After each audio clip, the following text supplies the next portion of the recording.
أعوذ بالله من الشيطان الرجيم. بسم الله الرحمن الرحيم.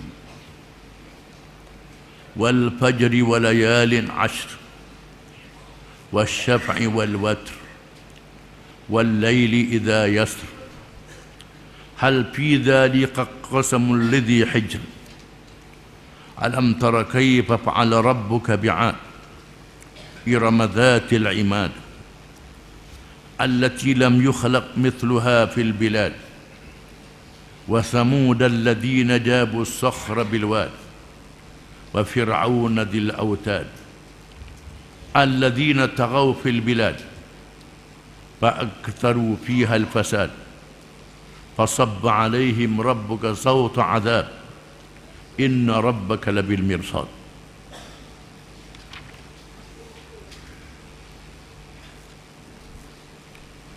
Maksudnya, dengan nama Allah yang Maha Pemurah lagi Maha Mengasihani, demi waktu fajar dan malam yang 10 yang mempunyai kelebihan di sisi Allah, dan bilangan yang genap serta yang ganjil, dan malam apabila berlalu. Bukankah yang demikian itu mengandungi sumpah yang diakui kebenarannya oleh orang yang berakal sempurna? Kami tetap akan membinasakan orang-orang yang menentangmu, wahai Muhammad sallallahu alaihi wasallam. Tidakkah engkau memerhatikan bagaimana Tuhanmu telah melakukan terhadap kaum 'Ad yang kufur derhaka, yaitu penduduk Iram yang mempunyai bangunan-bangunan yang tinggi tiangnya sesuai dengan penduduknya, yang belum pernah diciptakan sepertinya, tentang besar dan kukuhnya dalam segala negeri pada zamannya. Dan terhadap kaum Samud yang memahat batu-batu besar di lembah Wadi Al-Qura, tempat tinggalnya. Dan terhadap Fir'aun yang mempunyai bangunan-bangunan yang handal kukuh. Semuanya itu ialah orang yang telah bermahrajalela di negeri masing-masing. Lalu mereka melakukan dengan banyaknya kerosakan-kerosakan di situ. Dengan yang demikian, Tuhanmu mencurahkan ke atas mereka berbagai-bagai paluan azab. Sesungguhnya Tuhanmu tetap mengawas dan membalas, khasnya balasan akhirat.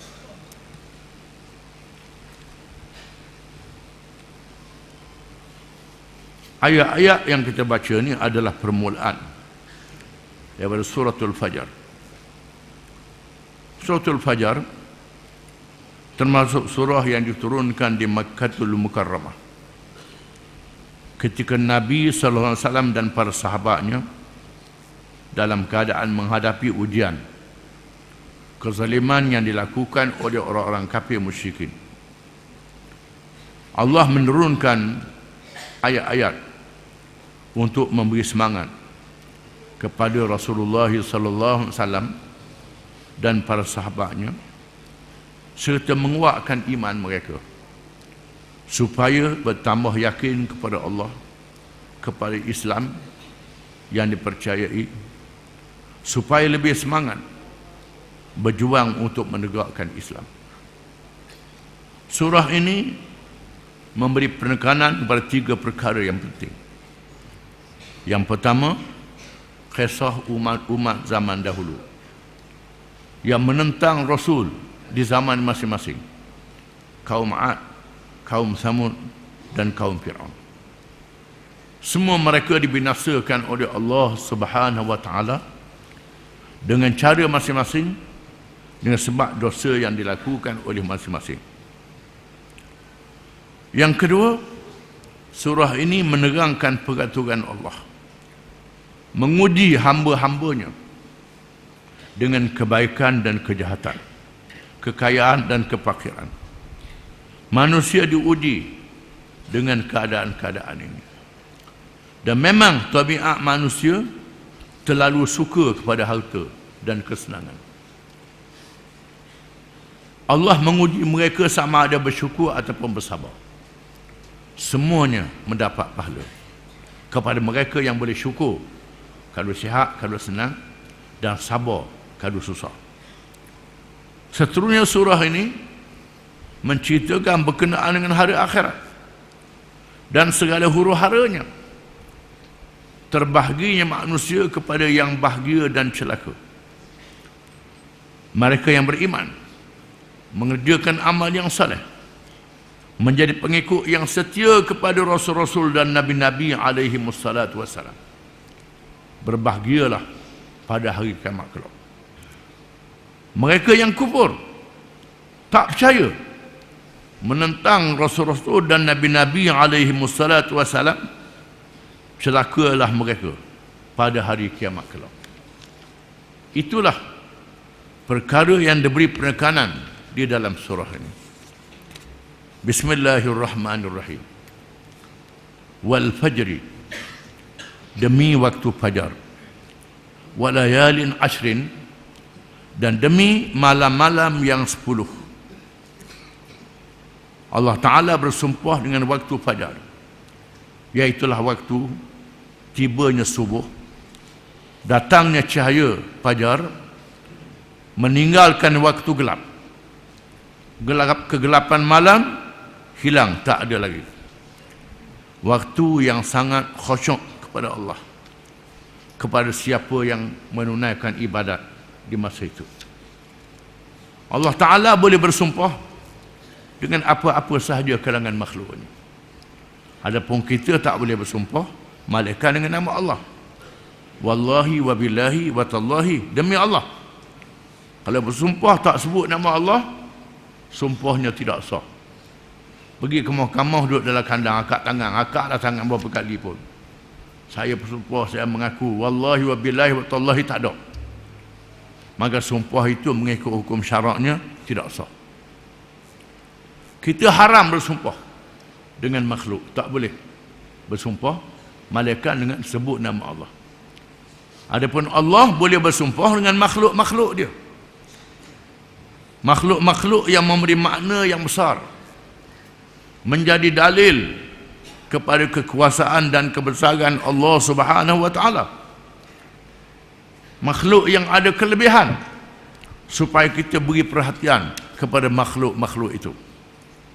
Di sini Allah Ta'ala bersumpah dengan waktu fajar, menunjukkan pentingnya waktu fajar, waktu kita nak sembahyang subuh, waktu yang melahirkan khusyuk hati kepada Allah Ta'ala ketika menyembah Allah, waktu yang bermula keberkatan daripada doa Nabi SAW. Allahumma barik li ummati fi bukuriha.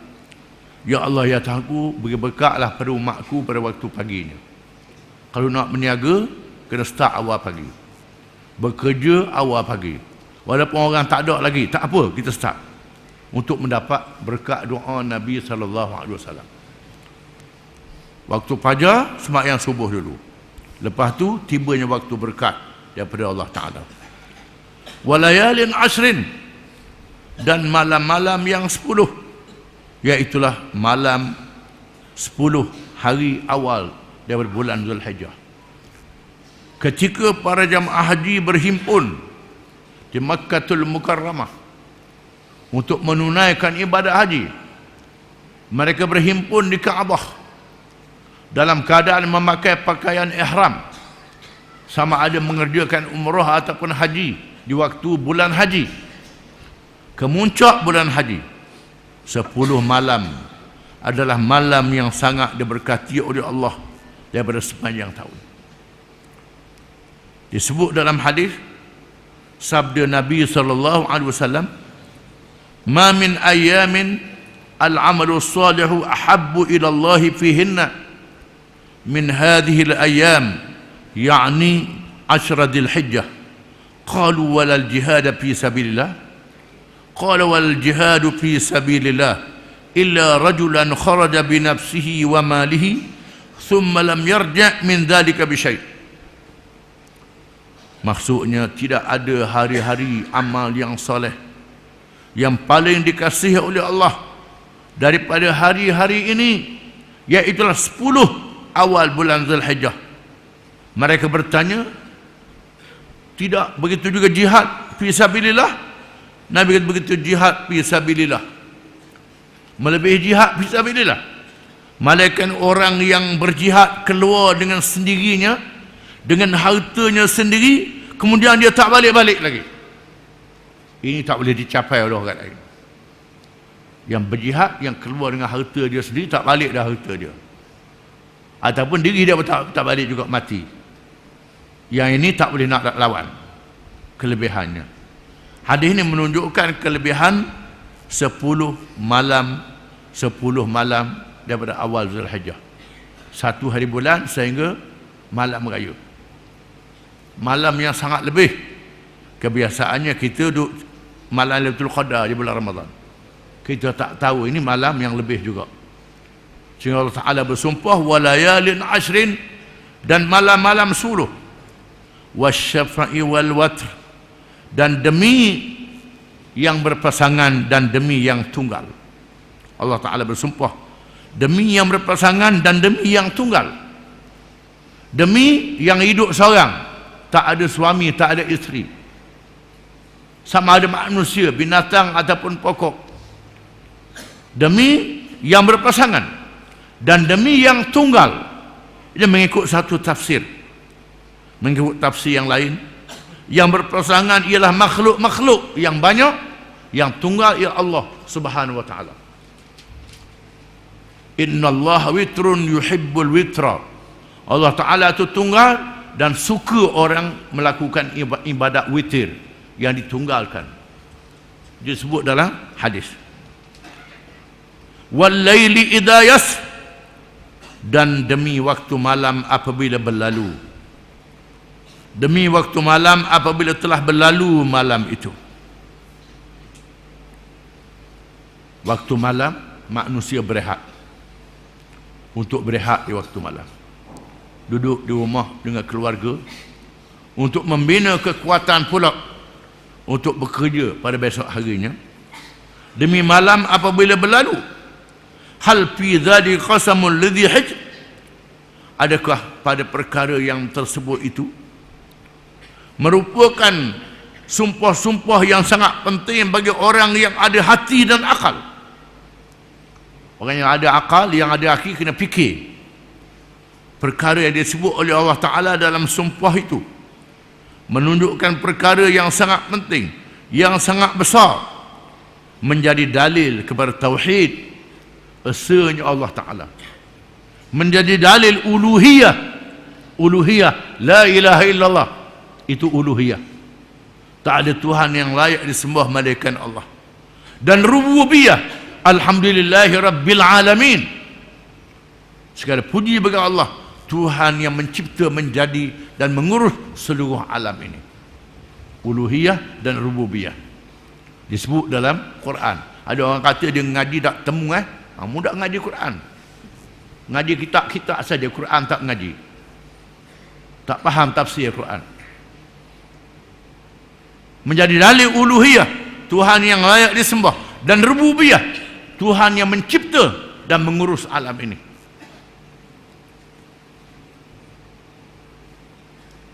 Itu tanda kebesaran Allah. Alam tara kaifa fa'ala rabbuka bi'ad?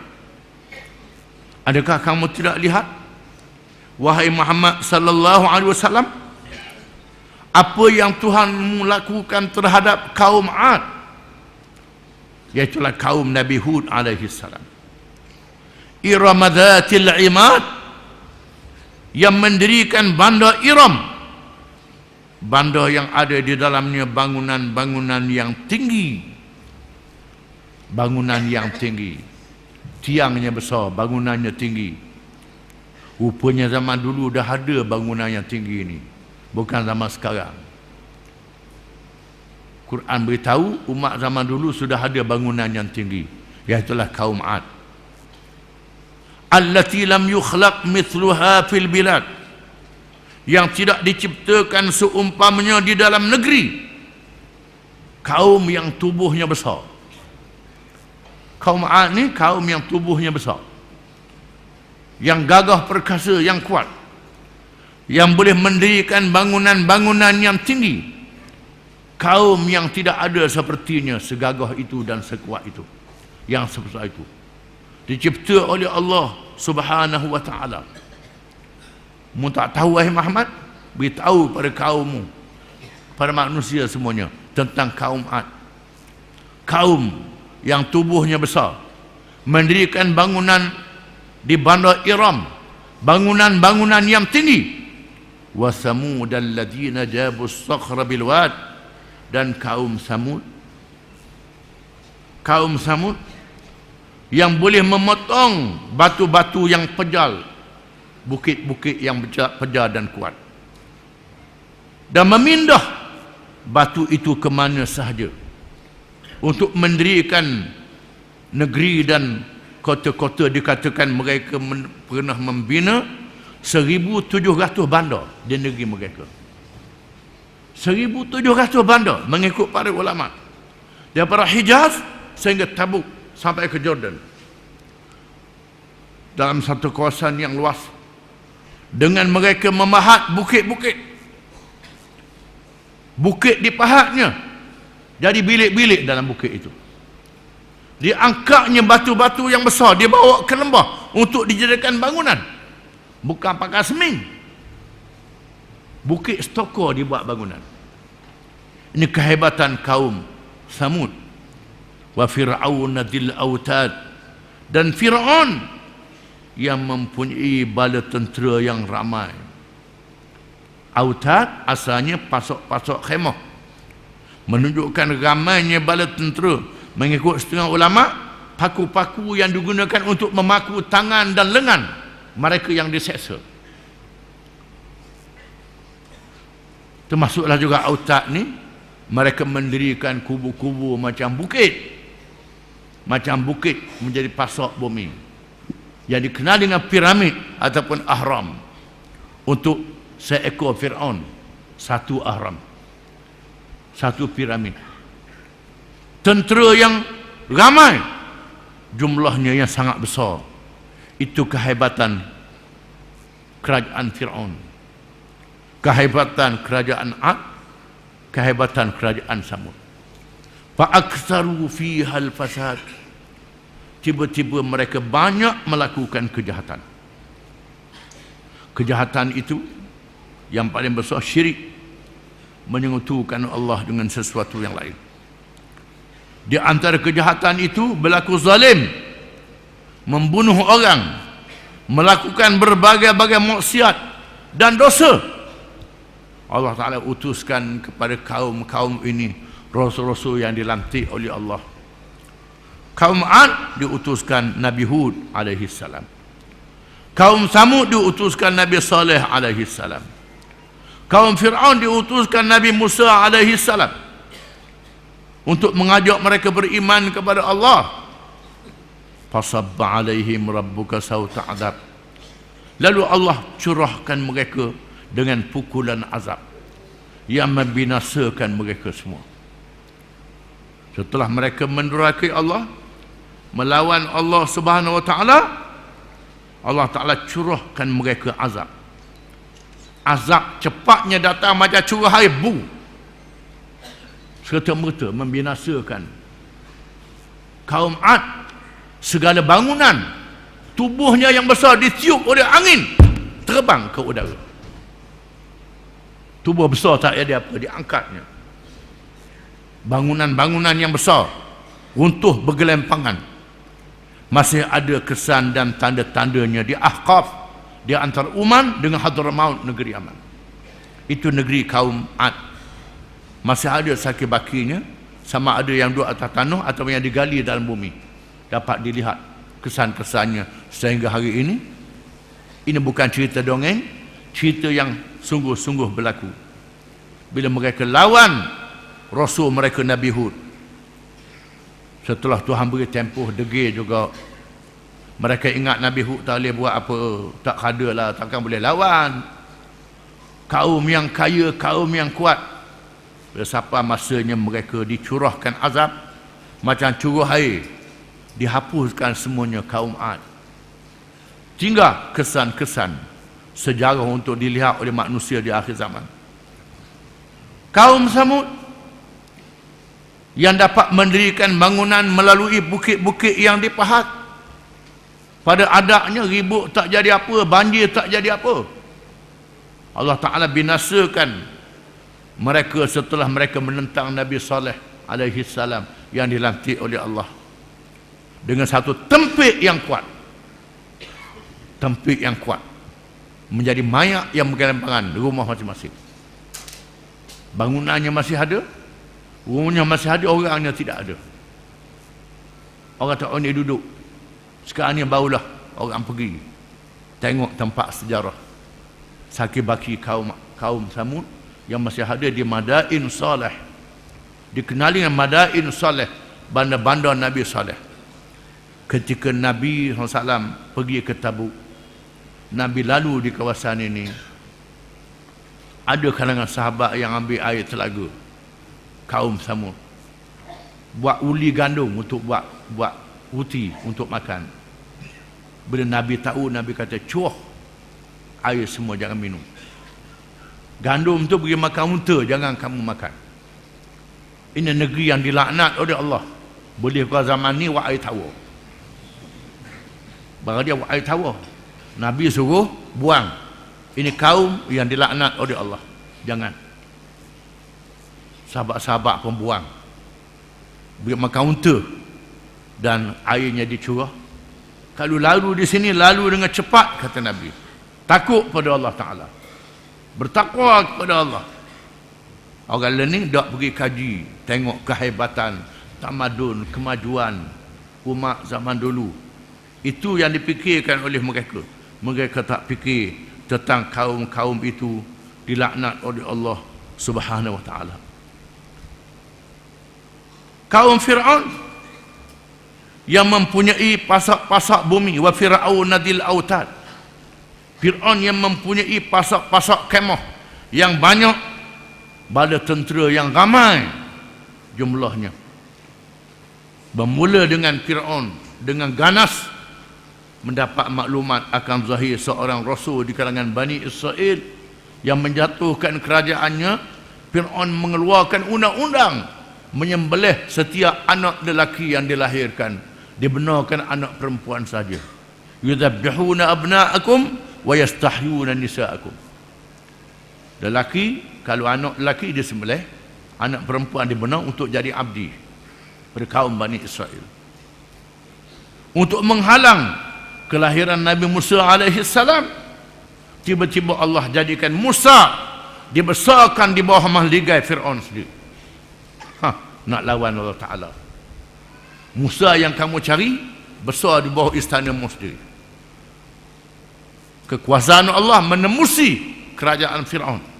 Itulah Musa yang menjatuhkan kerajaan Fir'aun, ditenggelamkan oleh Allah dengan segala badan tenteranya sekali, yang jumlahnya 1 juta.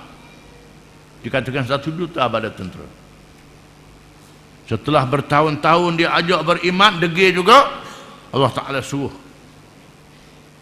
Nabi Musa berhijrah, membawa Bani Israel meninggalkan negeri Mesir. Mereka keluar waktu malam, diriwayatkan gelap waktu malam, tak jumpa jalan. Lalu seorang tua memberitahu, wahai Rasulullah, Nabi Yusuf telah mewasiatkan supaya membawa jenazahnya sama. Kalau tidak, tak jumpa jalan. Bawa jenazah Nabi Yusuf, bawa sama, barulah boleh berjalan. Gelap.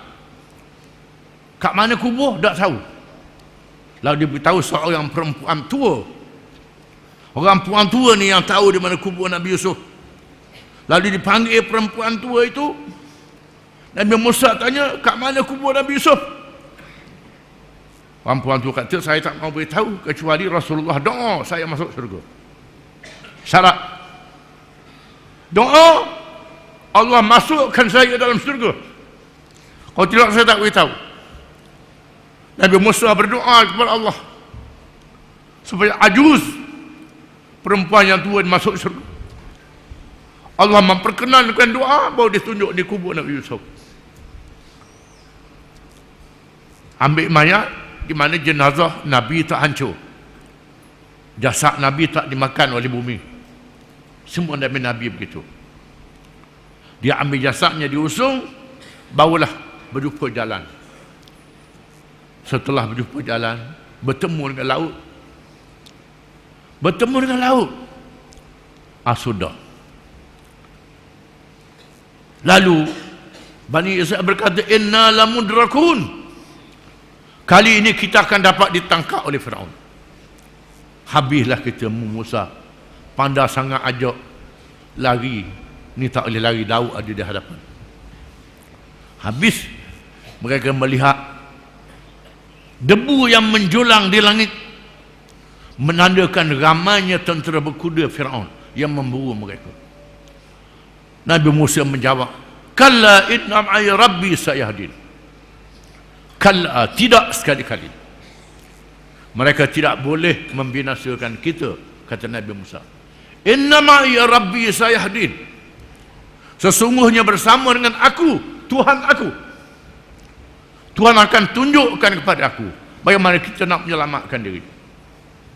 Ini kisah Nabi Musa yang diketahui oleh Bani Israel, yang disebut dalam Quran. Sepatutnya orang Yahudi masuk Islam, kan disebut dalam Quran kisah ini. Lalu Allah mewahyukan Musa memukul tongkat ke laut. Dengan tongkat berlaku mukjizat. Laut terbelah menjadi lorong-lorong kepada Bani Israel. Mereka terus menyeberangi lorong-lorong itu di celah-celah air laut yang terangkat macam gunung di kiri kanan mereka secara mukjizat. Mereka sampai seberang sana, Fir'aun memburu di belakang. Sampai tengah laut, laut bertangkuk semula. Fir'aun dibinasakan oleh Allah Subhanahu wa ta'ala. Semua kaum ini, kaum Ad, kaum Samud, kaum Fir'aun, Tuhan sebut dalam ayat yang lain. Fakullan akhadna bidhanbihi. Faminhum man arsna alaihi hasiba. Wa minhum man akhadathu sayha. Wa minhum man khasabna bihi al-ard. Wa minhum man aghraqna. Semua mereka kami ambilkan mereka dengan dosa yang sebab dilakukan. Ada kalangan mereka yang kami utuskan ribut yang membinasakan mereka, ribut pasir yang membinasakan mereka. Pasir batu dibawa oleh ribut. Ada kalangan mereka yang kami ambil dengan tempikan yang kuat, bunyi tempik yang kuat, macam letupan, menyebabkan pecah jantung mereka. Anak telinga pecah, bukan anak telinga sampai ke jantung berpecah, mati serta-merta. Ada kalangan mereka yang kami timbulkan dengan bumi dengan sebab dosa yang mereka buat. Ada kalangan mereka yang kami tenggelamkan, iaitulah Fir'aun dan bala tenteranya. Inna rabbaka labil mirsad. Sesungguhnya Tuhanmu disebut pasabba alaihim rabbuka sauta azab. Dicerahkan kepada mereka dengan saut. Saut makna camti, pemiat. Tuhan binasakan kaum macam pemiatnya, mudah saja. Bila-bila masa saja, inna rabbaka labil mirsad. Sesungguhnya Tuhan berada di tempat yang dia maha mengetahui segala-galanya, dan dia boleh menurunkan azab bila-bila masa saja. Mirsad, azab makna mirsad ni menara kawalan. Macam penjara J ada menara, pengawal duduk atas menara tu. Dibandingkan begitu, Allah Ta'ala memerhati apa yang hamba dia buat, dan Allah Ta'ala boleh hukum hamba yang derhaka bila-bila masa saja. Oleh kerana itu, kena bergantung pada Allah Ta'ala, jangan bergantung pada yang lain. Percaya pada Allah Ta'ala, jangan percaya pada yang lain. Berpegang kepada janji Allah, jangan percaya pada janji yang lain. Wallahu a'lam.